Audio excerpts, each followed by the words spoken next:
Bonjour à tous et bienvenue dans cette nouvelle vidéo. Je vais vous présenter aujourd'hui comment investir dans les SCPI. Cette vidéo s'adresse à toutes les personnes qui souhaitent investir dans les SCPI et qui n'y connaissent absolument rien. Donc si vous êtes débutant et que c'est un support d'investissement qui vous intéresse, eh bien restez dans cette vidéo parce que je vais tout vous expliquer. Alors, premièrement, qui suis-je déjà pour vous parler des SCPI? Donc, moi, je m'appelle Teddy, je suis passionné par l'entrepreneuriat, les finances personnelles et l'investissement. J'ai investi aujourd'hui un peu plus de 10 000 euros en SCPI, donc c'est un sujet dans lequel je me suis énormément documenté avant de me lancer et que je connais. Et j'investis également aussi dans d'autres actifs, plus précisément la bourse et l'immobilier physique et aussi un petit peu de la crypto-monnaie.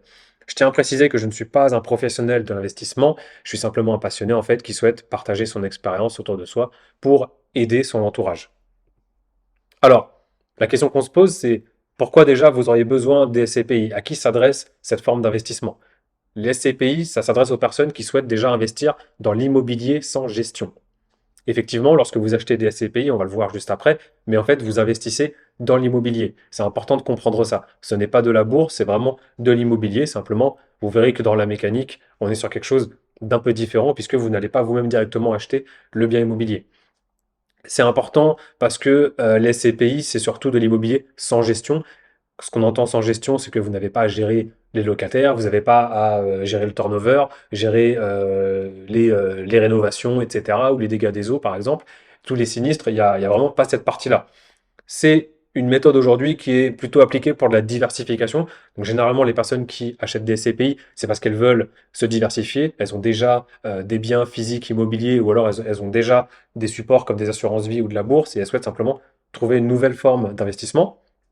C'est aussi bien pour se créer des revenus passifs. C'est vraiment l'intérêt majeur des SCPI, c'est que vous allez en fait percevoir des loyers, hein, qu'on appelle ça, qu'on peut appeler aussi des formes de dividendes en fonction du montant que vous avez investi. Et bien évidemment, la cause la plus courante aujourd'hui, bah, c'est de préparer la retraite, puisque les gens sont à la recherche aujourd'hui d'une complémentaire. euh, les gens aujourd'hui sont à la recherche d'une complémentaire pour la retraite. Alors, une SCPI, c'est quoi finalement? C'est une société civile de placement immobilier. C'est donc un organisme de placement collectif prenant la forme d'une société non cotée en bourse. La SCPI, elle collecte de l'argent auprès de nombreux investisseurs dans l'unique objectif d'acquérir et de gérer un patrimoine immobilier destiné à la location. De manière assez simple et on va dire schématique, une SCPI, en fait, c'est un cycle très simple à comprendre.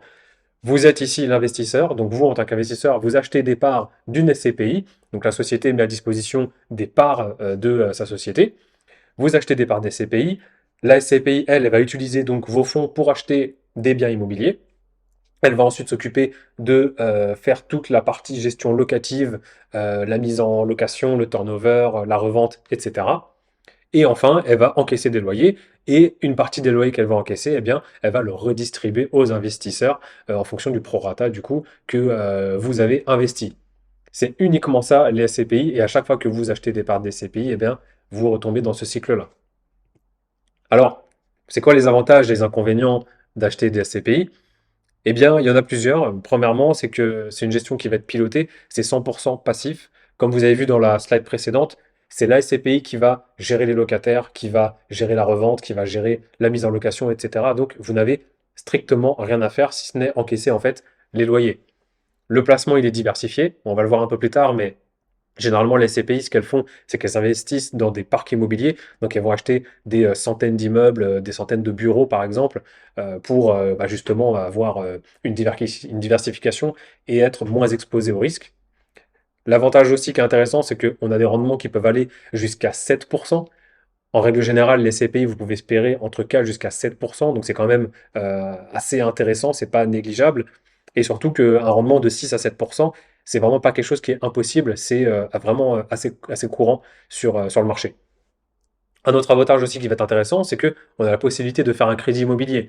Vous pouvez très bien aller voir une banque et vous lui dire simplement que vous souhaitez faire un emprunt pour acheter des SCPI. C'est quelque chose qui est tout à fait possible.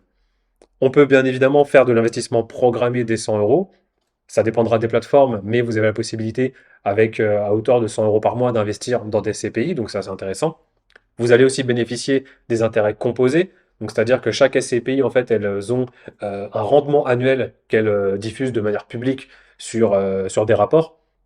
Et vous pouvez voir en fait à chaque fois bien l'évolution du rendement des loyers que vous allez percevoir et le prix d'entrée de la SCPI, il est également aussi évolutif. Donc, plus vous investissez de manière fréquente et sur le long terme sur une SCPI, et bien plus vous allez être exposé aux intérêts composés et vous allez tout simplement bien faire fructifier votre investissement. Possibilité de revente, donc vous détenez des parts des SCPI, vous avez la possibilité de la revendre. Et la volatilité qui est faible, effectivement, on n'est pas sur un marché boursier où on est exposé sans cesse à l'économie, je dirais, du marché. Il y a quand même une économie sur le marché immobilier, donc on est quand même exposé à cela. Mais d'une manière générale, la volatilité, elle est très faible. Pour vous donner un exemple, il faut savoir que sur les deux dernières crises, donc je pense notamment à la crise de 2008 et la crise du Covid, eh bien les SCPI, elles ont plutôt bien résisté, donc c'est quand même assez avantageux et finalement assez stable, même si ça peut comporter des risques puisqu'on est sur l'investissement. Côté inconvénient, on a effectivement le délai de jouissance qui est de 3 à 7 mois. C'est-à-dire que dès lors que vous achetez une SCPI, imaginons là vous êtes au mois de janvier, vous achetez une part d'SCPI, eh bien vous allez percevoir en fait vos dividendes uniquement 6 mois après. Pourquoi? Parce que tout simplement, le temps que la SCPI puisse collecter vos fonds et ensuite le traiter avec l'immobilier, donc acheter un bien immobilier, acheter des immeubles, etc. On estime qu'il y a à peu près un délai de 3 à 7 mois, donc ce qui peut être un peu un inconvénient assez important. La fiscalité qui est assez lourde, on le verra un peu plus tard.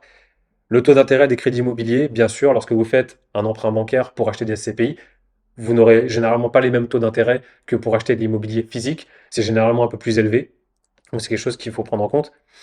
Le capital et le rendement n'est pas garanti, évidemment, et la liquidité peut prendre du temps. C'est-à-dire que lorsque vous pouvez revendre vos parts de SCPI, eh bien, contrairement à la bourse où ça se fait en direct, là, ça peut prendre plusieurs semaines, voire plusieurs mois, dans le pire des cas, pour revendre vos parts. Donc, si vous avez besoin d'avoir de la liquidité immédiate, les SCPI, effectivement, c'est pas un investissement qui est très bien placé pour cela. Alors, il existe aujourd'hui plusieurs types de SCPI. Il y a les SCPI de rendement, c'est ce que 90% des investisseurs font, et c'est notamment ce que je fais également. C'est donc des revenus fonciers qui sont récurrents versés par la SCPI, donc ce sont des loyers, hein, les dividendes dont je vous parlais. Il y a aussi des SCPI de type fiscal. Donc là, vous allez retrouver des SCPI avec différents programmes de défiscalisation, comme notamment la loi Pinel, la loi Malraux de Normandie, etc. Donc c'est plus ou moins la même chose que ce qui se fait dans l'immobilier physique. Et vous avez ensuite des SCPI de capitalisation, qui sont simplement des SCPI dans lesquels les revenus fonciers vont être à chaque fois réinvestis par la SCPI. Donc là, on est plus dans une stratégie d'augmenter son patrimoine et de généralement générer du cash lorsque l'on fait de la revente. Alors aujourd'hui, pour acheter des SCPI, il y a généralement trois écoles. La première, c'est d'acheter des SCPI en direct, donc avec ou sans crédit auprès d'un gestionnaire ou auprès d'une banque directement. On peut aussi acheter des SCPI via une assurance vie ou un plan épargne retraite, ce qui est assez intéressant puisque vous allez pouvoir bénéficier des enveloppes fiscales de l'État. Et il y a aussi la dernière partie qui est acheter des SCPI en démembrement de propriété qui offre en fait une décote jusqu'à 30% sur vos parts. Comment est-ce qu'on fait pour posséder des SCPI? Il y a également ici trois grandes catégories principales. La première, c'est directement d'aller voir votre banque. Il faut savoir que les banques, elles possèdent aussi leur propre SCPI. Donc, vous allez voir, par exemple, je ne sais pas, BNP ou la Banque Postale, vous lui dites, bah, je veux acheter des SCPI. Donc, elles ont des offres, elles vont vous proposer tout simplement leurs SCPI. Donc, vous allez pouvoir passer par eux. Vous pouvez aussi passer par un conseiller en gestion de patrimoine, qui sera tout simplement un intermédiaire qui va vous faire des recommandations et simplement prendre les SCPI pour vous. Ou bien vous pouvez acheter directement des SCPI sur des plateformes en ligne ou des courtiers. On pense notamment à Louvinvest, Quorum ou la centrale des SCPI qui vont pouvoir vous proposer en fait plusieurs SCPI différentes et vous aurez juste à passer par leur site pour en acheter directement. Alors, c'est important de comprendre que les SCPI, c'est pas quelque chose qui est compliqué, c'est-à-dire qu'il y en a à peu près, je crois, 200 sur le marché en France, mais il y a quand même des critères qu'il faut prendre en compte. Il y en a plusieurs, moi je vous ai listé selon moi les 6 principaux, mais vous pouvez étendre vos recherches. La première chose qu'on va vérifier, bien sûr, c'est la performance, c'est l'évolution, le prix de la part. L'idée, c'est d'avoir un rapport qui soit à peu près à vision 5 ans minimum, ce serait bien. On va regarder le rendement annuel et on va regarder tout simplement comment ça évolue. Est-ce que ça a résisté aux crises différentes? Est-ce que le rendement est-ce qu'il est croissant chaque année? Voilà, on va essayer de regarder un petit peu tout ça avant de pouvoir anticiper ce qui peut se passer dans le futur.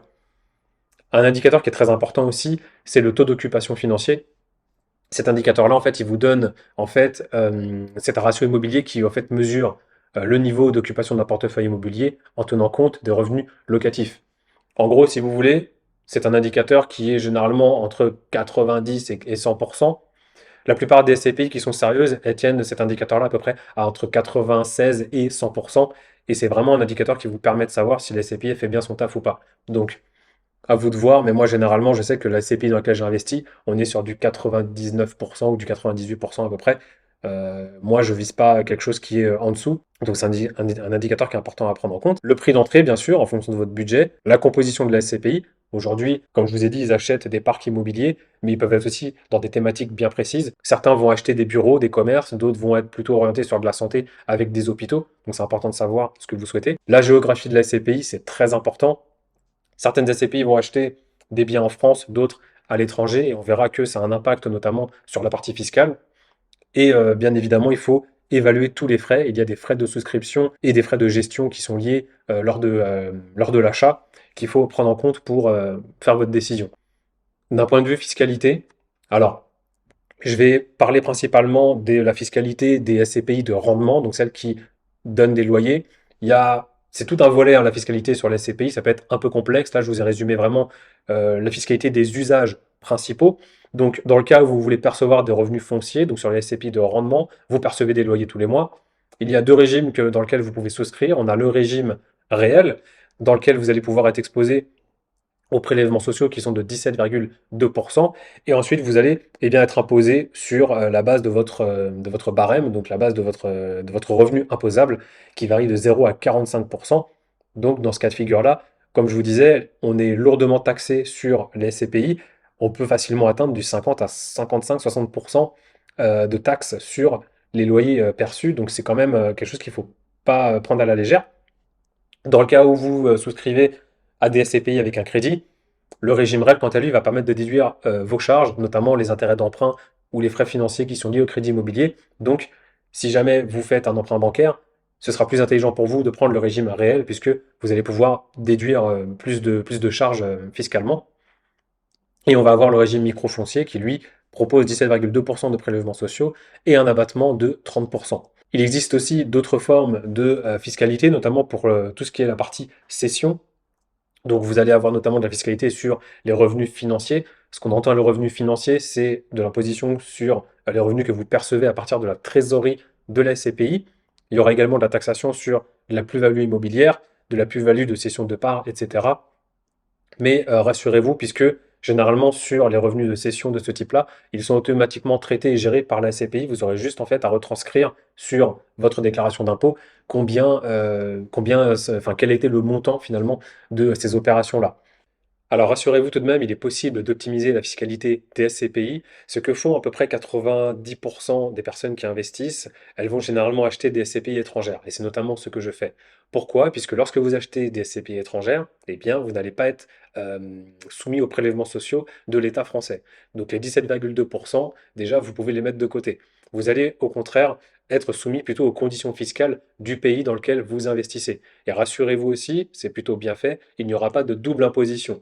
C'est-à-dire que dès lors que vous achetez des SCPI étrangères, la SCPI se charge de faire toutes les déclarations nécessaires, de sorte à ce qu'il n'y ait pas de double imposition entre les deux pays. Donc, c'est la première chose que vous pouvez faire. Vous pouvez également aussi souscrire à une assurance vie. Vous serez à ce moment-là non soumis à l'impôt si vous faites aucun retrait. Et en plus de cela, vous allez aussi bénéficier d'une fiscalité qui sera avantageuse si vous faites des retraits autour de, je crois que c'est un peu plus de 6 ou 7 ans. Donc, c'est quand même assez intéressant. En contrepartie, par contre, sur les assurances vie, faites attention parce qu'il faut regarder les frais, puisque les frais sont généralement un peu plus élevés, puisque ça va être des banques ou des plateformes qui vont pouvoir gérer ça. On a également les SCPI de type fiscal, donc dispositif Pinel, Malraux, comme je vous l'avais dit. Et un autre moyen d'optimiser la fiscalité, c'est également de faire un crédit immobilier, ce qui va vous permettre, avec le régime réel, de déduire les intérêts d'emprunt. Alors maintenant, je vais vous montrer comment on fait pour acheter des SCPI en direct. Donc moi, j'ai souscrit auprès de Quorum l'épargne, qui est la première SCPI à investir en Europe. Comme je vous le disais, moi, j'achète que des SCPI étrangères, notamment pour la partie fiscalité. vous allez voir qu'il propose différentes formes d'investissement. Je vous ai parlé notamment de l'assurance vie, du père, etc. Donc là, effectivement, on est sur le site Quorum, donc c'est quorum.fr, et vous avez la possibilité de souscrire à des SCPI. Donc là, on voit notamment qu'on a de l'assurance vie, on a du plan épargne retraite ici, on a des SCPI, donc là on va voir qu'ils ont effectivement différentes catégories pour les SCPI. Ils ont la possibilité également de vous mettre en place un simulateur de SCPI pour estimer vos revenus, des dispositifs d'épargne et un peu plus d'informations sur Quorum l'épargne. Donc moi j'ai sélectionné en fait Quorum Origin, on va regarder ensemble.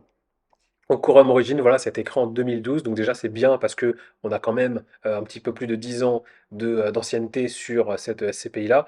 Et je vous disais, voilà, la première SCPI à avoir investi dans l'ensemble de la zone euro. Au niveau de la performance, vous voyez qu'on a ici des chiffres assez intéressants. On a 6% rendement en 2023. Donc c'est des rendements qui sont affichés net de frais de souscription de gestion, donc c'est plutôt intéressant. Ils ont atterri sur 10 ans, donc un taux de rentabilité interne qui est de 6,84%. Donc on approche les 7% que je vous avais dit notamment en introduction de cette vidéo. Ça tient compte de l'évolution de la valeur de la part et des dividendes distribués. Et si on regarde un petit peu le prix de la part chez Quorum, donc elle est à peu près à un petit peu plus de 1000 euros. Mais si on compare en 2012, voilà, elle était à 1000 euros et elle est à 1135 euros. Donc on a deux indicateurs qu'il faut prendre en compte. On a le prix de la part qui augmente et on a aussi du coup le rendement annuel de la part de la SCPI qui est redistribué, qui augmente également. Donc c'est vraiment un placement qui est intéressant et qui est surtout, je pense, en tout cas à mon sens, mieux de le faire sur du long terme. Donc après, on a effectivement d'autres informations qu'il faut prendre en compte, notamment la diversification. Donc combien d'immeubles il y a. Donc là, on voit qu'on en a 153. Donc aujourd'hui, c'est une stratégie qui est 100% européenne. On voit que les immeubles, ils sont possédés principalement dans la zone euro. Et on va retrouver voilà, tout plein d'indicateurs comme ça qui vont vous permettre de faire votre choix. Et moi, c'est vraiment ce que j'ai choisi de faire. Alors, on va se connecter rapidement au portail et puis je vais vous montrer un peu à quoi ça ressemble. Donc là, je viens de me connecter, je me trouve actuellement sur l'espace client du coup de Quorum, donc je suis dans la partie mes revenus. Donc moi, j'ai commencé à investir il y a peut-être un an, je pense, sur les SCPI. Et là, on peut voir justement bien, qu'ils m'ont déjà redistribué 118,25 euros, donc 16 euros de revenus exceptionnels. Ce qu'ils appellent les revenus exceptionnels, c'est notamment lorsque la société, en fait, elle va revendre des immeubles. Vous allez percevoir, en fait, des revenus exceptionnels. Donc c'est plutôt intéressant, sachant que j'ai investi à peu près un petit peu plus de 10 000 euros sur ça. Vous avez également la possibilité de prévoir des options. Ça, c'est assez intéressant. C'est-à-dire qu'aujourd'hui, je peux décider de recevoir directement les dividendes sur mon compte bancaire, ou bien je vais choisir plutôt de réinvestir ces dividendes-là, donc sur le long terme. Donc là, ici, j'ai choisi de réinvestir à 100% les dividendes, puisque j'en ai pas besoin du court terme. Je vise plutôt une sortie sur du 10-15 ans à peu près. Donc voilà, ça va travailler tout seul de manière automatique pendant 15 ans. Donc c'est assez intéressant. Voilà, donc moi j'ai décidé d'investir sur Quorum parce que c'était une SCPI qui me semblait en tout cas sérieuse et j'ai vu que tous les critères correspondaient en tout cas à ce que je recherchais, ce que j'attendais. Et actuellement, en tout cas, je ne suis vraiment pas déçu. Maintenant, il y a d'autres SCPI, il y a d'autres plateformes sur lesquelles vous pouvez souscrire, donc vous n'êtes pas obligé de passer par Quorum. Mais voilà, sachez qu'en tout cas, moi j'en suis satisfait. C'est d'ailleurs une vidéo qui n'est pas sponsorisée par Quorum, je tiens à le préciser. Donc voilà, moi je vous parle en toute transparence et je vous parle surtout de ce dans quoi j'investis, contrairement à d'autres. Donc merci d'avoir suivi cette vidéo. Donc maintenant, si vous voulez vous lancer dans l'aventure des SCPI, eh bien j'ai deux cadeaux pour vous. Le premier, je vous ai listé dans un petit tableau Excel, la liste des meilleurs SCPI en 2024. Donc c'est un guide qui est gratuit. Vous allez le retrouver dans la description de la vidéo ci-dessous. Et si jamais vous êtes intéressé par Quorum, que vous avez envie d'investir chez eux, vous allez retrouver également un code promo dans lequel vous allez obtenir en fait 100 euros offerts directement en achetant des SCPI avec Quorum si vous investissez à hauteur de 2000 euros. Donc voilà, maintenant ce que je vous invite à faire, c'est de faire vos propres choix. Et si vous voulez vous lancer dans les SCPI, n'hésitez pas à me poser des questions dans les commentaires de cette vidéo. J'essaierai d'y répondre au maximum possible. N'hésitez pas à me dire si c'est un sujet qui vous intéresse, si vous voulez plus d'informations sur les CPI, s'il y a des informations précises que vous souhaiteriez que je développe sur des prochaines vidéos. En tout cas, je vous remercie d'avoir regardé cette présentation jusqu'au bout. N'oubliez pas de regarder les liens qui sont dans la description de la vidéo ci-dessous. Et moi, je vous dis à très bientôt. Ciao!